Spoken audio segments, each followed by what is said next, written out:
Olá, boa noite. Nós hoje vamos tratar do incidente, primeiramente, do incidente de assunção de competência, que é denominado também IAC. Essa figura, né, é um meio de impugnação de decisão judicial, está relacionada à questão de competência de determinada matéria e uniformização de jurisprudência. Nós não tínhamos algo com a mesma denominação no CPC revogado, e isso se aproximava da chamada medida de uniformização de jurisprudência. Agora, o que é esse incidente de assunção de competência que vem regulado no artigo 947 do Código de Processo Civil? Ele, na realidade, a gente pode dizer que é uma forma, um instrumento, é um meio através do qual se procura a produção de um efeito vinculante a todos os juízos e órgãos fracionários daquele tribunal. E ele acaba destacando, né, ele acaba dando uma iluminação especial aos precedentes jurisdicionais que nesse novo código tem um apelo, tem uma chamada importante, né? Aquilo que eu comentei já em aula, que é como se a gente estivesse caminhando, dando um pequeno passo em direção do common law e nos distanciando do conhecido civil law. Agora, esse efeito vinculante que obriga todos os julgadores a adotarem aquele entendimento naquela matéria, né, isso existe com fundamento em quê? Em dois princípios, né, básicos, que é o princípio da segurança jurídica e da isonomia, que objetivam o quê? Objetivam uma uniformidade temática com relação àquele assunto, para evitar que situações semelhantes acabem por ter decisões completamente diferentes, né? A gente tem como exemplo questão de aprovação em concurso público, né? A pessoa faz o concurso público, ela espera ser chamada, ainda está no prazo de validade do concurso e ela não é chamada. Aí se abre um outro concurso para se utilizar outras pessoas em detrimento de quem ali já estava, né, sem ter sido chamado. Então, a ideia é essa, é a gente buscar uma uniformização para que determinado órgão fracionário, que é estabelecido pelas normas internas de cada tribunal, julgue aquela matéria de uma maneira equânime e igual para todos, se aplicando aquela decisão que tem um valor de tese, né, de precedente, para todos os casos semelhantes. Admite revisão? Admite. Eu posso ter uma tese com revisão de conteúdo, revisão de entendimento, e aquilo vai ser modificado daquele momento para frente. E o objeto? Qual é o objeto desse incidente de assunção de competência? Sempre é uma questão de direito, né, que está se debatendo, e a matéria que é objeto dele tem que ter repercussão social. Sempre, sempre, sempre. Eu tenho que ter uma relevante questão de direito, uma grande repercussão social, né, sem a necessidade da gente ter essa repetição em múltiplos processos, né? Não precisa ser repetitivo ao extremo. O que eu estou buscando evitar é decisões conflitantes que violem a segurança jurídica e a isonomia. Essa é a ideia. E como é que cabe? Cabe de quê? De que tipo de situação? Né? Tem que caber no momento em que se pretenda julgar o tribunal ou recurso, ou aquela remessa necessária que foi objeto da nossa última aula, ou dentro de um processo cuja competência originária seja do tribunal. Então, o cabimento do IAC está voltado a três situações: julgamento de recurso, e aí o relator percebe, julgamento de reexame necessário ou matéria de competência originária do tribunal, como, por exemplo, mandado de segurança, né, que começa ali. Tá? A legitimidade. Quem pode, né, provocar, dar início a esse IAC, né? O Poder Judiciário, através da figura do relator daquele processo, que de ofício vai e instaura. Pode ser também que esse relator, por provocação da parte ou por provocação do Ministério Público, venha a suscitar. Então, na realidade, né, quem vai dar o pontapé inicial é o relator, que poderá ser porque ele assim entendeu ou porque uma das partes assim levou a ele a questão e ele concordou, ou porque o Ministério Público assim o fez. E em que momento a gente pode manejar esse IAC? Então, o momento para assunção de competência é aonde até o julgamento pelo tribunal desse caso que está com ele, né? Depois do julgamento, nada mais vai poder ser feito.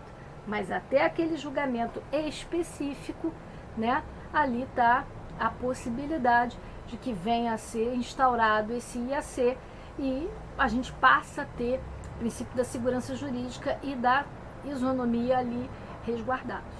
E o procedimento dele, qual é? Ele vem no parágrafo 2º do artigo 947.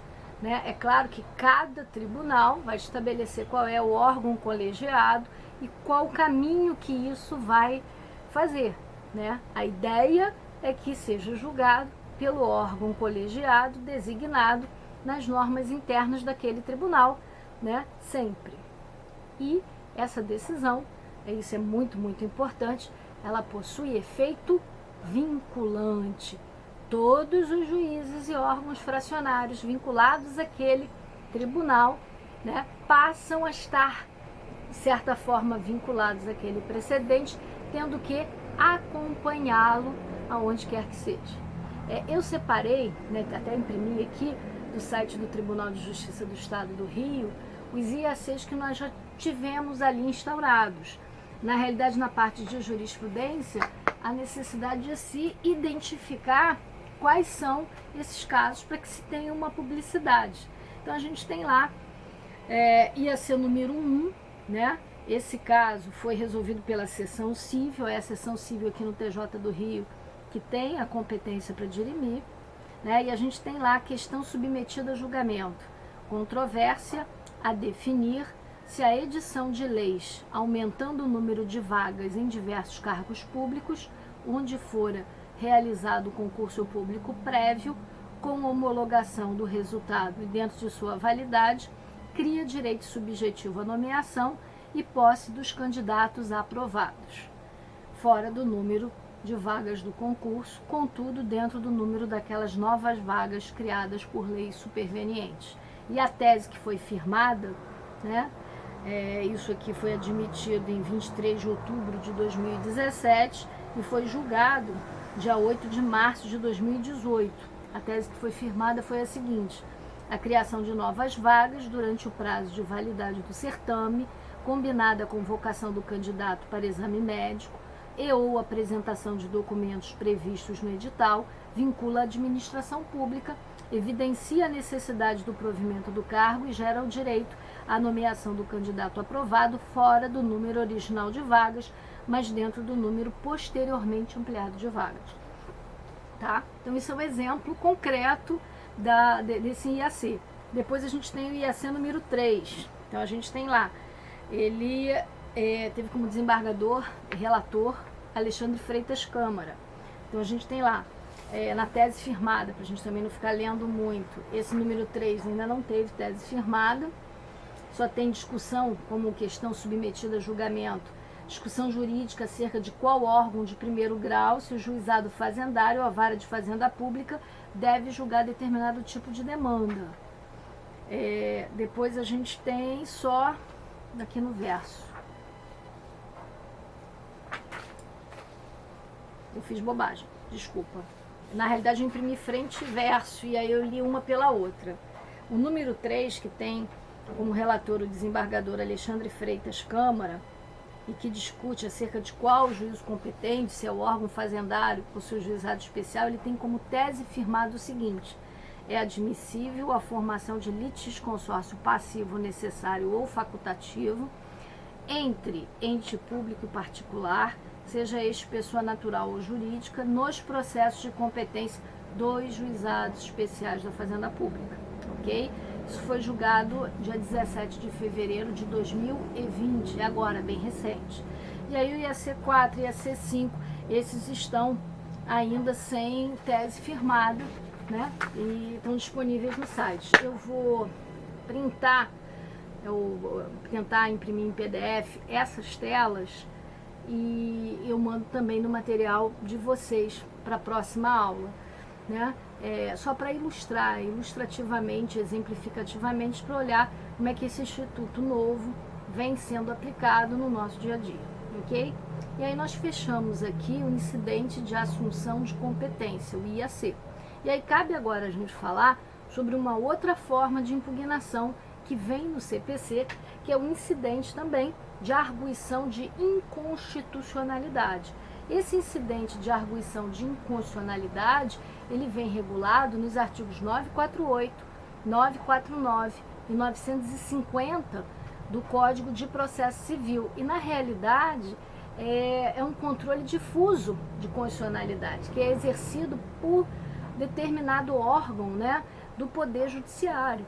E isso veio determinado, né, melhor dizendo, qualquer órgão, isso veio, né, expresso dentro do novo CPC. E se a gente fosse buscar uma definição, a gente diria o quê? Que é um incidente arguído no julgamento de um recurso, né, ou numa causa cuja competência originária é do tribunal, com que finalidade? A finalidade de verificar a constitucionalidade de lei ou de ato normativo. Ele serve para isso. E qual é o momento, né, que deve ser feita essa arguição de inconstitucionalidade?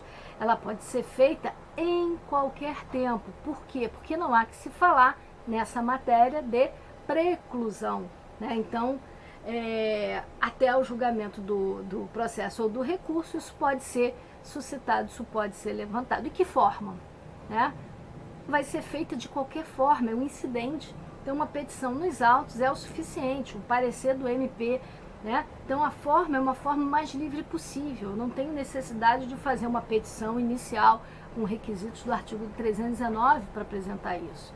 Eu tenho uma forma livre, né? Simples petição, simples parecer são já suficientes para que a gente tenha, né, a arguição de inconstitucionalidade ali apresentada. E quem tem legitimidade para suscitar essa matéria? Qualquer sujeito da relação processual, né? Ela pode ser feita pelas partes do processo, pode ser feita por terceiros interessados, pode ser feita pelo Ministério Público, pode ser feita pelos julgadores, né? E o MP, ele participa obrigatoriamente desse processo? Sim, né? Ele tem que participar. Ou ele vai participar como parte, se ele for autor ou réu, ou ele vai participar como fiscal da ordem jurídica, se ele não participar do processo de alguma maneira, ok? E quem é o órgão competente para apreciar esse incidente, né? Vai ser a Câmara ou a turma, é o órgão aonde o processo está e dentro do qual foi arguído o incidente, né? Ali, né? E isso é o que é principal. E o julgamento, né? E aí o que a gente tem? Se a arguição for rejeitada, o processo toma o seu curso e o processo de origem é julgado. Agora, se ela for acolhida, caberá aqui ao órgão pleno ou especial do tribunal levar essa matéria à deliberação dos seus pares. Essa é a ideia, né? O que aqui a gente tem importante, né? A gente tem importante que, na realidade, né, a gente tem uma regra do Código Antigo que foi mantida. E essa regra busca, como é que a gente pode dizer, o respeito àquela decisão sobre aquela matéria que foi firmada, né, pelo Supremo Tribunal Federal ou pelo Tribunal Local. Então, aquilo ali sendo deliberado não voltará a ser deliberado. Essa é a ideia em si. Tá? Então, se a gente for sintetizar o procedimento, a gente tem o quê? O acolhimento, né, desse incidente pelo órgão que compete o julgamento do processo ou do recurso originário. A gente depois vai ter um segundo passo, que é a lavratura de um acórdão que vai mencionar do recebimento do incidente ou não. Depois há um encaminhamento, né, para o órgão especial ou para o tribunal pleno, dependendo das normas específicas do tribunal, aí sim, para que todos possam, né, julgar, participar do julgamento desse caso em si. A votação nesse órgão, uma reunião da maioria, né, ela deverá se dar com a presença da maioria absoluta dos integrantes daquele órgão, seja ele órgão especial ou seja ele órgão pleno do tribunal. Então a ideia é que a gente tenha essa decisão com base, né, no maior número de integrantes presentes. Então tem que ter uma maioria absoluta ali para que a gente possa, né, ter a matéria decidida. Deve haver a presença da maioria absoluta dos seus integrantes para que ali a gente possa ter o julgamento dessa questão. É bastante comum haver essa arguição, né, dentro dos assuntos, até porque a Constituição ela abriu um leque muito grande, então muitas partes, né, o MP, né, muitos sujeitos acabam trazendo, né, a busca dessa arguição dentro desses processos. Isso acaba tendo uma relevância muito grande no dia a dia processual. Ok? E aí, para a gente encerrar hoje, falta falar do conflito de competência. O conflito de competência, ele hoje vem nos artigos 951 a 959 do Código de Processo Civil. Ele foi colocado dentro da parte de meios de impugnação das decisões judiciais e recursos. No Código Antigo, ele vinha dentro da parte de competência. Então, houve uma mudança estratégica de posicionamento do conflito de competência. E quando é que acontece o conflito de competência? Quando eu tenho uma situação de conflito, quando dois ou mais juízos se entendem competentes para processar e julgar aquela causa ou se entendem que não são competentes. Então eu tenho um problema para identificar um juízo competente. Isso pode se dar, por exemplo, eu tenho um processo que é distribuído para a Regional de Campo Grande e o juízo entende que o processo deve ser remetido para Santa Cruz. Chegando em Santa Cruz, o juízo de Santa Cruz entende que não deveria ter ido para lá. Então eu tenho dois juízos que dizem que não tem competência para julgar aquele processo. Eu estou diante de um conflito que eu chamo negativo, onde não há juízo competente. O que a gente faz? O último juiz vai suscitar o conflito, o tribunal que está acima deles resolve qual deles é competente. Um tem que ser. Né? Posso ter um conflito positivo, eu tenho mais de um juízo dizendo que é competente, posso ter confusão na hora de reunir processos que apresentam, por exemplo, conexão. Né? Então, um juízo tem que ser identificado como competente. Nesse caso, a gente tem o quê? A gente tem um conflito chamado de positivo. Então, eu tenho um conflito de competência quando eu tenho o quê?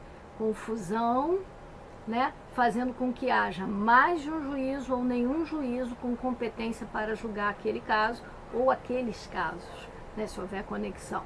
Se eu não tenho juízo que se indique, que se considere competente, eu estou diante do conflito negativo. Agora, se eu estou diante de uma situação onde eu tenho mais de um juízo que se entenda como competente, eu estou diante de um conflito positivo, ok? Agora, quem tem legitimidade para suscitar esse conflito? Qualquer das partes, o Ministério Público ou o próprio juiz, eles podem suscitar, né? Só que o que acontece? A parte que suscita esse conflito, ela não pode ter arguído o que a gente chama de incompetência relativa, que é a matéria que a gente já estudou no semestre passado, né? Então, eu tenho um critério de determinação de competência relativa sendo violado. Então, se ela utilizou, né, a preliminar de incompetência relativa, se ela utilizou a arguição de incompetência relativa, não cabe a ela buscar a instauração de um conflito de competência. Essa é a ideia. E como é que você faz isso? Petição, se for parte ou MP, ou uma decisão que é encaminhada por ofício, se for o juiz, para o tribunal, né, para que resolva. E o Ministério Público? Ele obrigatoriamente vai ser ouvido nesses processos? Na verdade, não. Ele só vai ser ouvido ou se ele é parte, ou se ele for considerado fiscal da ordem jurídica, né, nos casos do artigo 178 do CPC. Nos demais casos, a participação dele, a presença dele não é mandatória, não é obrigatória. E o procedimento, qual é? Eu tenho a instauração do conflito, a distribuição, né, para um relator. Depois disso, a gente tem a oitiva dos juízes envolvidos, né, se manifestando né, sobre aquele caso presente, se tem ou não tem competência para julgar. Depois o relator, ele vai apreciar aquilo e vai designar um dos juízes para a prática de atos urgentes, se houver necessidade. Depois disso o MP é ouvido, também se houver necessidade. E por fim a gente tem o julgamento do conflito de competência, aonde obrigatoriamente haverá a designação de um juízo competente, ok? O relator também ele pode acabar, né, ao invés de submeter ao julgamento, pode julgar de plano, desde que haja o quê? Um precedente, né, que seja uma súmula do STF, uma súmula do STJ ou do próprio tribunal, firmando uma tese jurisprudencial. E aí, nesse caso, ao invés de levar para julgamento, ele, com fundamento nesse precedente já solidificado, decide, ok? E aí nós acabamos os tópicos que nos cabiam falar hoje, né? E aí o que eu gostaria de dizer a vocês?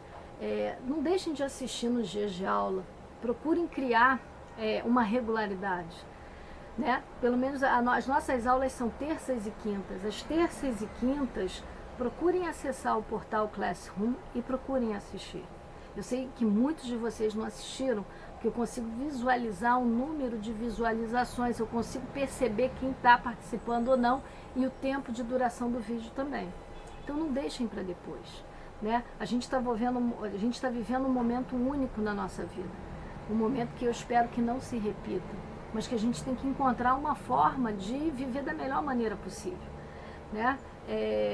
Eu me coloco à disposição de vocês para tirar dúvidas, né? Então quem me manda uma mensagem pelo WhatsApp, quem me telefona, quem me manda um e-mail ou pelo próprio Classroom, eu tenho procurado responder.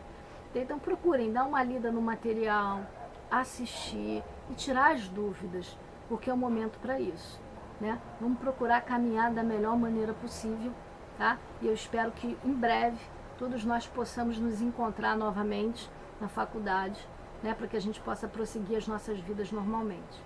Carinho, um beijo, tchau.